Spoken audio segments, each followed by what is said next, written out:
1978. Americans swallow more than 2 billion Valium tablets in a single year, enough little yellow pills to hand 9 of them to every man, woman, and child in the country. It is the best-selling prescription drug in America, and it has been for a decade. Doctors call it a miracle. Housewives call it mother's little helper. And underneath that number, quietly, in kitchens and bedrooms from Ohio to California, millions of people are discovering they can't stop taking it, that the safe, modern, non-addictive wonder drug their doctor swore by has its hooks in them, and that nobody warned them. The pill that was supposed to cure American anxiety was manufacturing a new one. Here is the story. Long before there was a United States, there was anxiety. And long before there was a pill for it, there was the desperate human search for anything that would make the dread stop.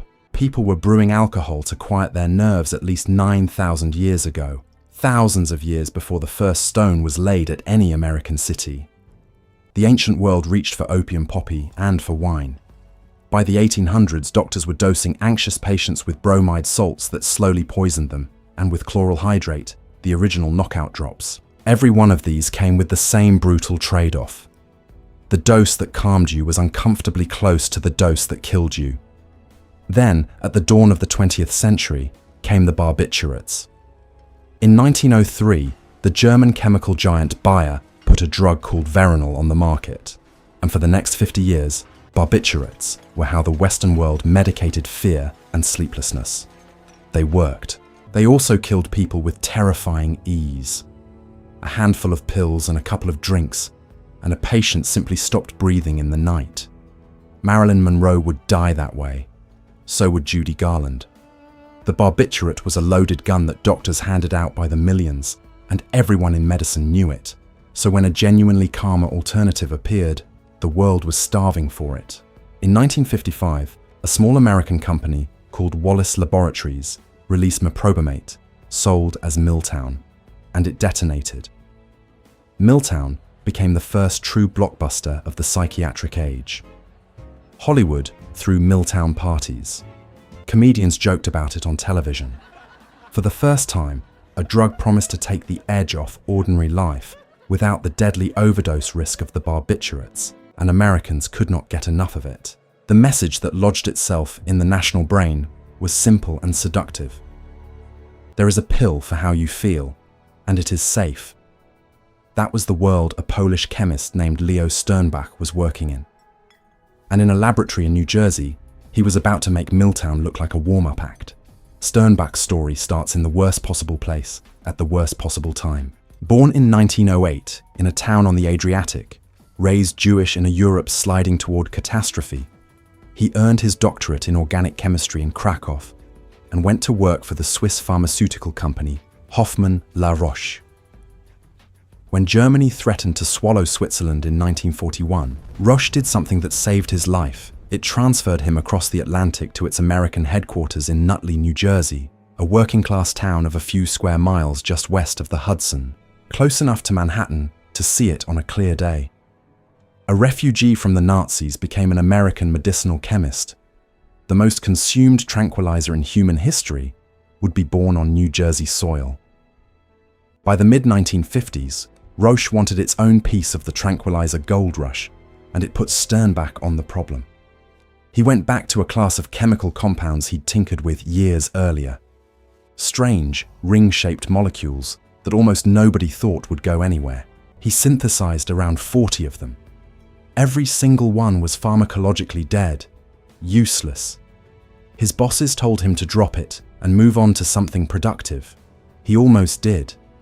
One compound, a leftover from the abandoned project, got shoved to the back of a bench and forgotten, uncrystallized, untested, in the way that failed experiments get forgotten in every lab in the world. Now picture the room. April 1957. A Roche laboratory in Nutley. Fluorescent light and the smell of solvent. A co-worker named Earl Reeder cleaning up the clutter of a dead-end project. Reeder finds the forgotten compound. By now, it has finally formed into what he described as a nicely crystalline solid, sitting there like a fine white powder nobody wanted. He picks it up. He has a decision to make, the smallest decision imaginable. throw it out with the rest of the junk, or send it downstairs for one last round of routine animal testing before it goes in the trash? He asks Sternbach. Sternbach shrugs and says, "Send it down. Might as well." There was no expectation of anything. They were mostly hoping to salvage a publishable footnote from a wasted year. The compound went to Roche's head of pharmacology, a man named Lowell Randall, and the results that came back stunned everyone. The forgotten crystal was a powerful sedative. It relaxed muscles better than Milltown. It calmed anxious animals. It reportedly turned aggressive, snapping monkeys docile, without knocking them out cold.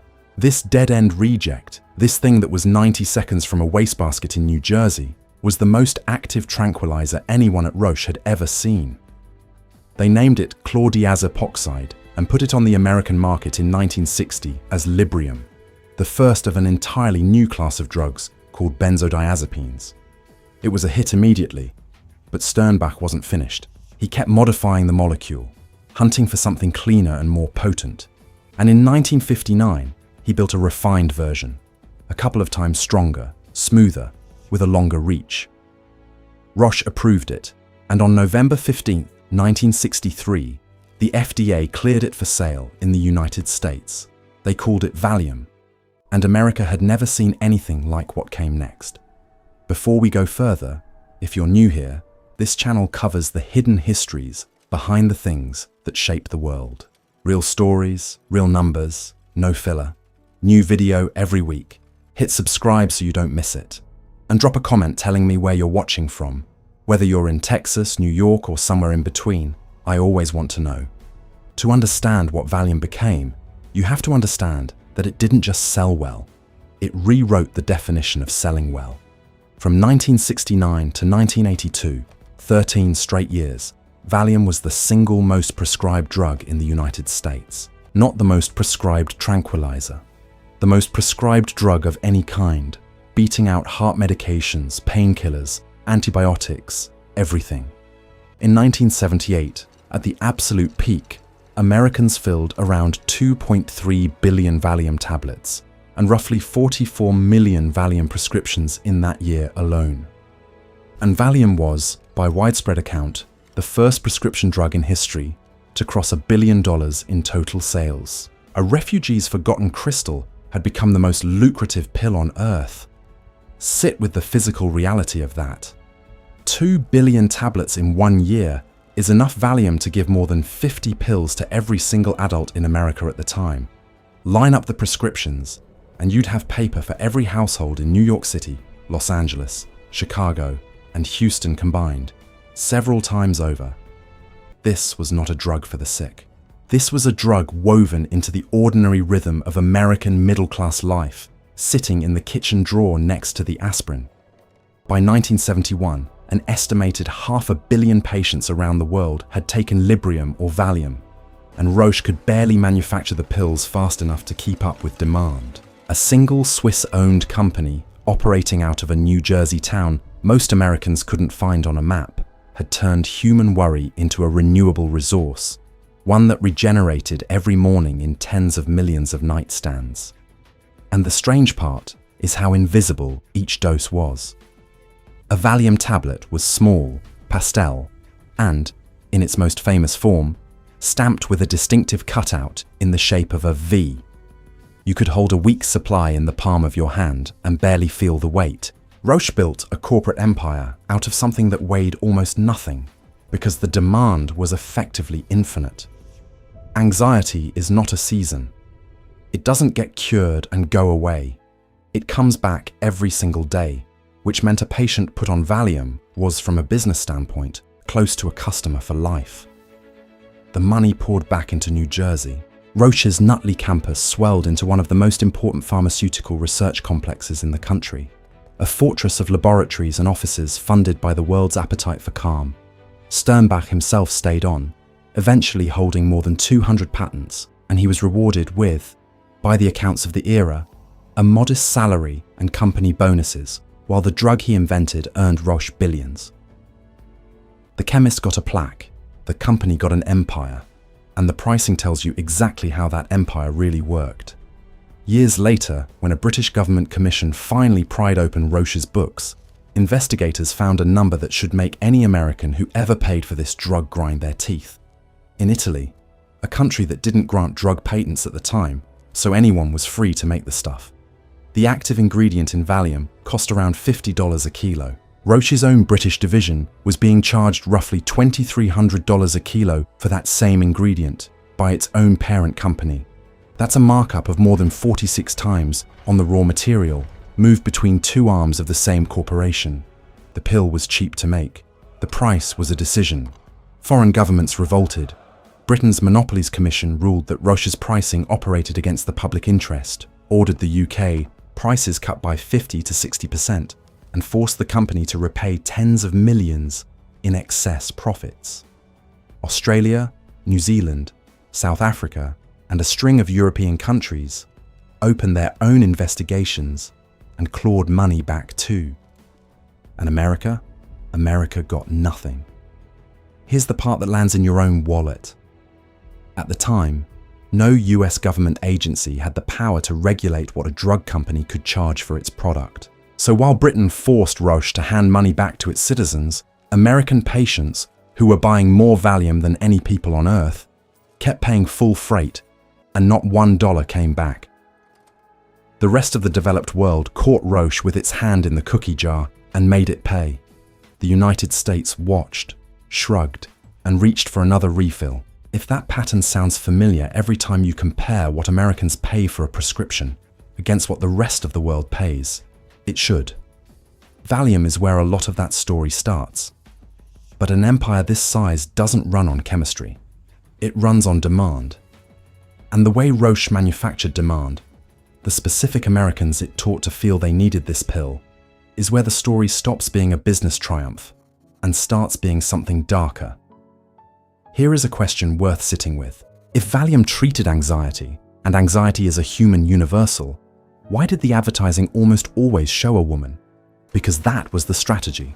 Valium and the tranquilizers around it were marketed, relentlessly and by design, to American women. And specifically to the idea that a woman who was unhappy with her life didn't need a different life. She needed a pill. Go into the medical journals of the late 1960s and 1970s, the magazines doctors actually read, and the ads are staggering by any modern standard. One 1970 ad introduces Jan, 35 years old, single, and, the ad announces, psychoneurotic. Her problem, as the copy explains to the prescribing physician, is that she never found a man to measure up to her father. You probably see many such Jans in your practice, it tells the doctor, the unmarrieds with low self-esteem. The prescription being suggested for a woman's disappointment in her love life was Valium. Another ad from the same era featured a fictional schoolteacher, Mrs. Raymond, debilitated by what it called excessive psychic tension surrounding her menopause, until Valium made her, in the ad's words, trim and smartly dressed again. A woman aging was a medical condition. The treatment was a benzodiazepine. The Rolling Stones caught it in 1966, only 3 years after Valium hit the market, in a song called Mother's Little Helper, the housewife running for the shelter of a little yellow pill to get her through her busy day. It was written as social observation, and it was devastatingly accurate. Valium became so associated with the quiet chemical management of American women that the phrase stuck for a generation, and the prescribing followed the marketing exactly. Across this era, benzodiazepines were handed to women at roughly twice the rate they were handed to men. Doctors, overwhelmingly male, in a culture that pathologized female discontent, reached for the prescription pad instead of asking harder questions. Now put yourself inside one of those kitchens. A woman in her late 30s, in a suburb outside Cleveland or Sacramento. 3 kids, a husband gone all day, a life that looks fine from the street and feels like slowly drowning from the inside. She tells her doctor she's tense. She can't sleep. She cries for no reason. He doesn't ask about the isolation or the boredom or the marriage. He writes her a script for Valium, and for a while it works. The edges soften. The day gets bearable. So the prescription gets refilled and refilled. Months pass. Then, years. She isn't taking it to get high. She's taking it because the days she doesn't take it now feel worse than the days before she ever started. The anxiety comes back sharper. The sleep won't come. Her hands shake. She has become physically dependent on a medication she was told was safe, prescribed by a doctor she trusted, and she has no idea that's even possible. Nobody told her that was, for hundreds of thousands of American women, the actual experience of mother's little helper. Quick question, and I want you to actually answer it before the end. How many American adults do you think filled a prescription for a drug in Valium's family in a single recent year? Not across all of history, in 1 year. Lock in a guess, drop it in the comments. The real number is coming, and it's bigger than almost anyone guesses. It would be easy to file Valium away as a story about a Swiss company. Don't. Almost every important thing about Valium happened here, to us. The drug was invented on American soil, in New Jersey. It was tested and approved by an American agency, the FDA. It was marketed to the American public through American doctors and American medical journals, and Americans consumed it more voraciously than any people on Earth. This was the drug of the American post-war boom, the chemical accompaniment to the suburb, the station wagon, and the 6 o'clock cocktail. When Roche got rich, it got rich on American anxiety.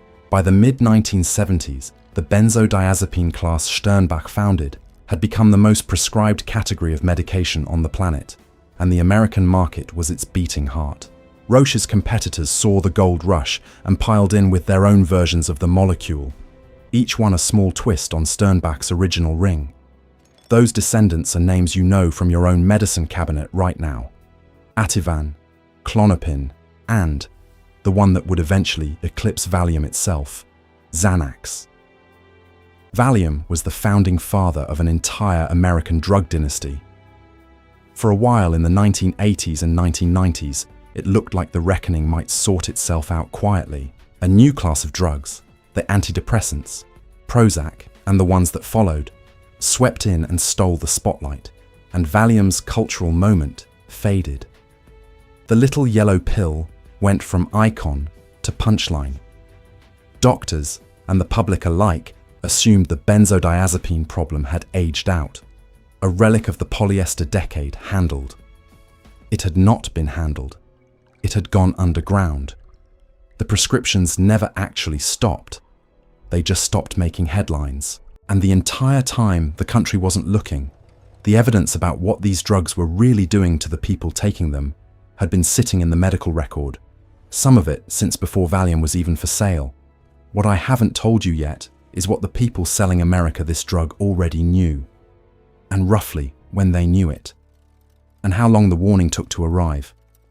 If you've made it this far, you already know this isn't the story you were told. Do me one favor, hit subscribe. It's the single thing that helps these deep dives reach more people. Okay, back to it, because this next part is where it stops being history and starts being about you. Let me be precise about the timeline, because the timeline is the whole scandal. Valium went on sale in the United States in 1963. But the first published clinical report of patients suffering genuine withdrawal reactions from a benzodiazepine, from Librium, Valium's older sibling, appeared in a medical journal in 1961. Read that again.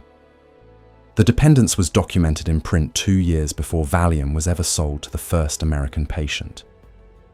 The idea that these drugs could hook people wasn't discovered decades later by crusading journalists. It was in the literature at the starting line, and then it was steadily confirmed year after year as the prescriptions climbed into the hundreds of millions. It helps to understand what the drug actually does inside your skull, because it explains both the magic and the trap. Your brain runs on a constant balance between signals that rev it up and signals that quiet it down, and the master quiet down chemical is something called GABA. A benzodiazepine doesn't sedate you directly. It grabs the volume knob on GABA and turns it up, amplifying your brain's own braking system. That's why it works so beautifully at first.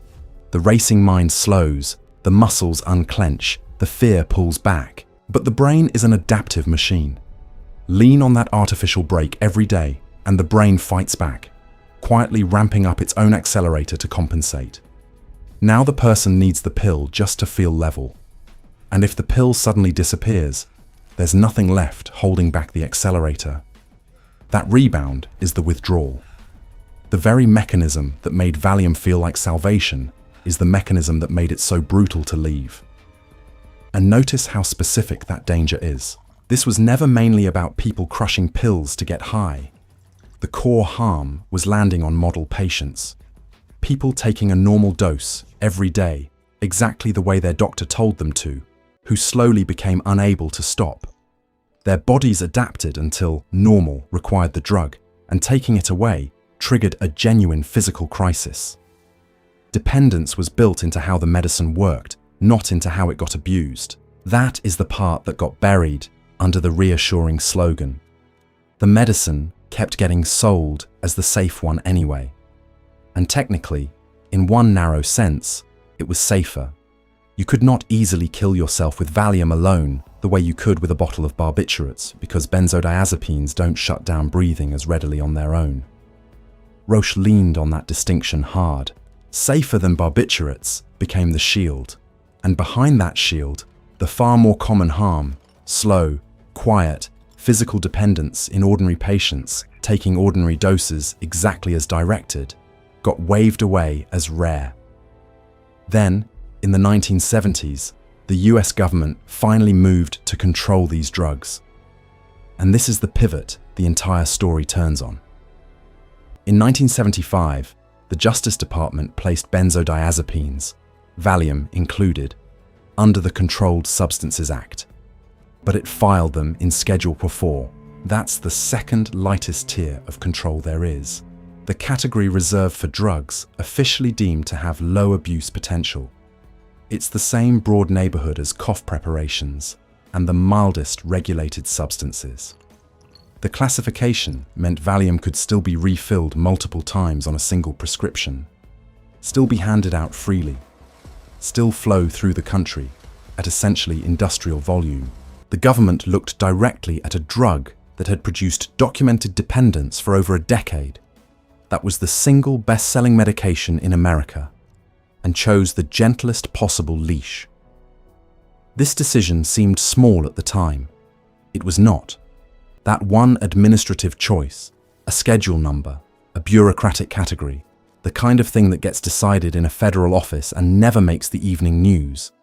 Let the prescribing juggernaut keep rolling for another 2 generations. It told every doctor in America that this was a low-risk drug the government wasn't especially worried about, and the machine did exactly what you'd expect. It kept running.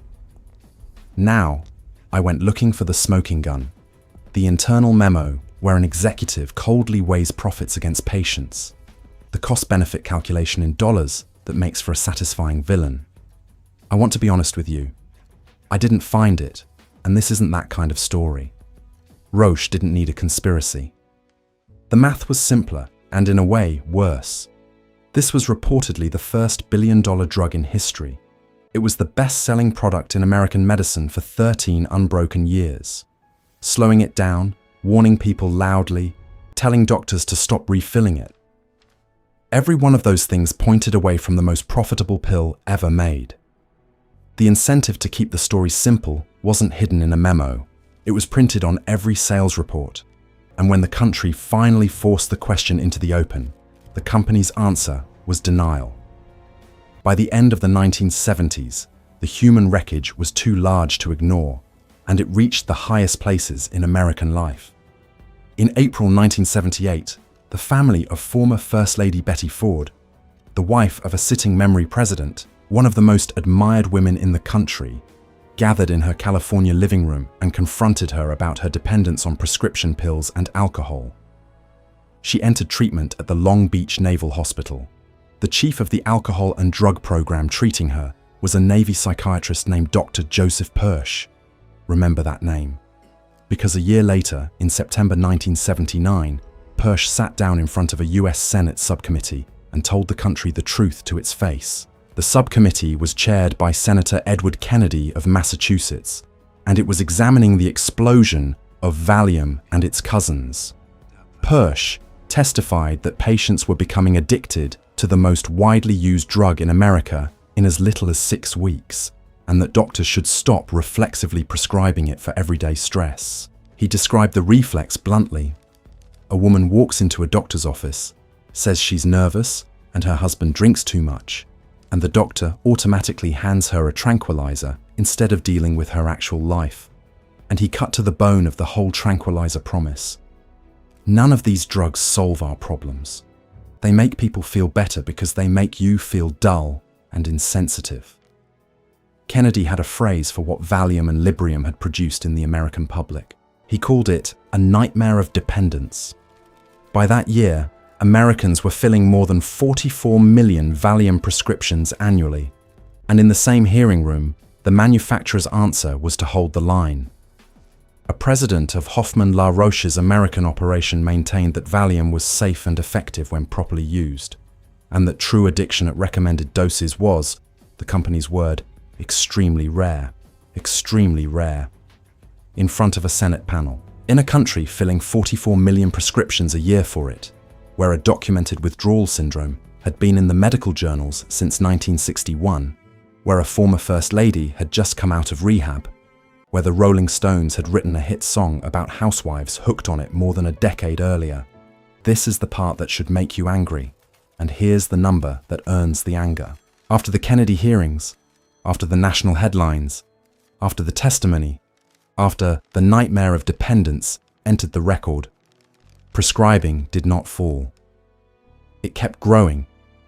The warning was delivered at the highest level of American government on the record, and the country's response was to write more scripts. Here is what the nightmare of dependence actually looked like up close in one American life. In 1976, Barbara Gordon was near the top of her world. An Emmy Award-winning documentary producer in New York City, with the career, the Manhattan apartment, the accomplished partner, the whole portrait of a woman who had it all. She was also, without fully understanding it, dependent on Valium, prescribed for years to manage the anxiety underneath her frantic pace. When she decided she no longer wanted to live on pills, she did the thing that seemed logical and that no one had warned her against. She stopped, all at once, cold turkey. What happened next, she would later set down in unflinching detail. First came the funny little twitches, then spasms, a leg kicking on its own, an arm flying out, then tremors that built and built until they became full convulsions, and she was gripping the mattress, telling herself it was nothing, that it would pass in a day, while her own body seized in ways she could neither stop nor explain. It did not pass in a day. The withdrawal blew apart the life she had built, the career, the relationship, all of it, and dropped her into hospitalization and the roughest edges of 1970s psychiatry. An accomplished independent New Yorker found herself in occupational therapy, modeling clay and trying to draw the fire in her head because she no longer had the words for it. Gordon turned that descent into a 1979 memoir, I'm Dancing as Fast as I Can. It became a national bestseller, a finalist for a major book award, and a 1982 film starring Jill Clayburgh. And it did something no Senate hearing could. It put an ordinary, credible, wildly successful American face on a horror the drug's own makers were still calling extremely rare. Millions of readers opened it and recognized themselves. That was the reckoning arriving from the bottom up, not from the company, not from the regulators, but from the people the pill had trapped, refusing to stay quiet about it. And then the machine covered the distance the only way an American institution ever really does. Slowly, through committees and studies and the passage of a very long time. It would take until September 23rd, 2020, 41 years after Ted Kennedy said, "Nightmare of dependence," 57 years after Valium went on sale, and 59 years after benzodiazepine withdrawal was first documented in a medical journal, for the FDA to require its strongest possible warning, the boxed warning, on all benzodiazepines, spelling out the risks of abuse, addiction, physical dependence, and withdrawal. When the FDA finally reviewed the evidence to justify that warning, it found that physical dependence could set in within just days to weeks of use, even when the drug was taken exactly as prescribed, and that once patients tried to come off, the withdrawal dragged on for a median of about 9.5 months. In the worst case the agency examined, a patient's withdrawal symptoms had lasted 8 years and were still going. 9.5 months on average to escape a drug the manufacturer told the Senate was extremely rarely addictive. That was the reality behind Mother's Little Helper. And it took the United States government nearly 6 decades to print it on the label. Roche knew there was a problem. The medical literature knew in 1961. The Senate knew in 1979. And the definitive federal warning arrived in 2020. While in the intervening years, tens of millions of Americans kept taking these drugs, and a rising number of them kept dying. Here's the number you guessed at. Ready? In a recent single year, an estimated 30.6 million American adults, more than 1 in 8, used a benzodiazepine, the drug family Sternbach founded in that New Jersey lab. That's not a historical total. That's 1 year.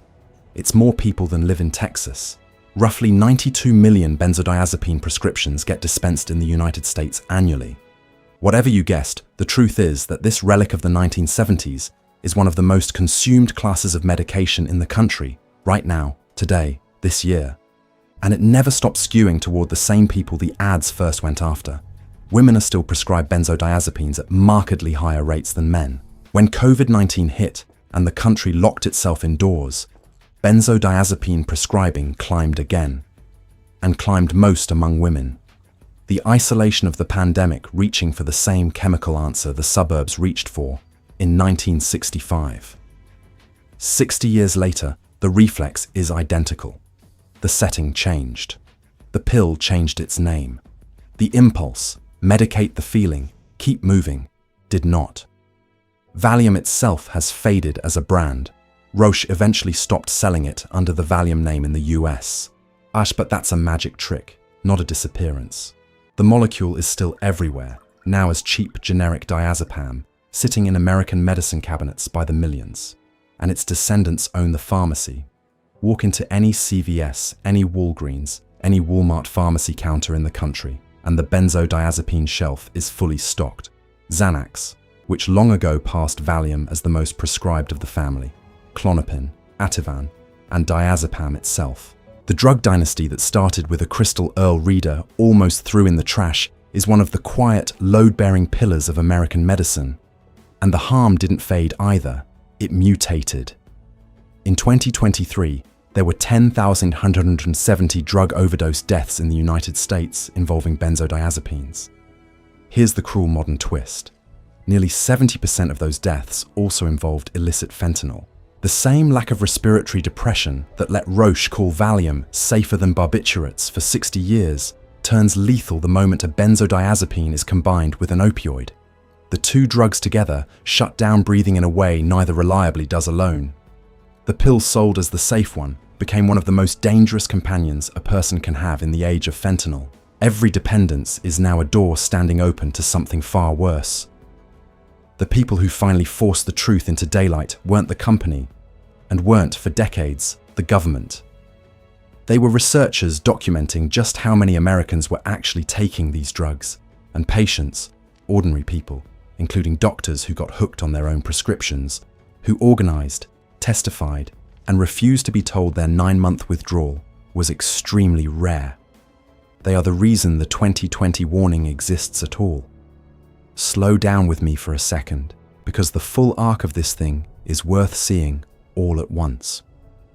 It began with the oldest problem there is, the human inability to sit with our own fear, and a promise that American ingenuity could finally solve it with chemistry.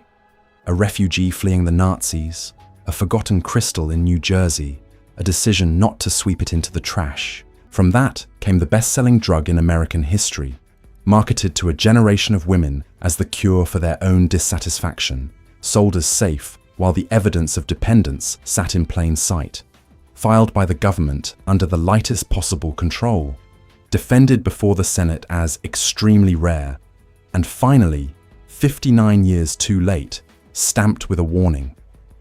That's not a story about a Swiss company. That's a story about what America does with pain, the deep national reflex to reach for a pill, name the person taking it the problem, and keep the profitable thing running until the bodies force a reckoning. We tell ourselves we live in a country of informed choices and free markets and transparency. Valium is what that country actually looks like from the inside. 30 million people a year taking a drug whose real risks were known at the starting line and printed on the label 6 decades later. So here's the question I'll leave you with, and I'm not going to answer it for you. How many things in your life right now, in your medicine cabinet, in your daily routine, in the choices you think you made freely, were actually shaped by a decision someone made in a boardroom or a federal office that you never got to vote on and were never told about? Sit with that one. If you've got a story here, if you or someone you love has been through the benzodiazepine ringer, or if you just never knew any of this, drop it in the comments. I read every single one. If this is the kind of history you want more of, the real story behind the things that quietly run your life, subscribe. Hit the like button. It genuinely tells me you want to keep going deeper. And share this with someone who thinks they already know how the world works. Because the next time you open your medicine cabinet and see that little generic bottle, diazepam, or the one the doctor gave you for flying, or the one your mother has taken every night for 20 years, you'll know it started as a reject crystal on a bench in New Jersey, became the most profitable pill on earth, and spent 60 years being called safe, while America quietly got hooked. It was never just a pill to calm you down. It was the mirror, and now you can't unsee it. If any part of this touched something personal, dependence, withdrawal, or a hard time you're going through, this is a heavy subject, and you don't have to sit with it alone.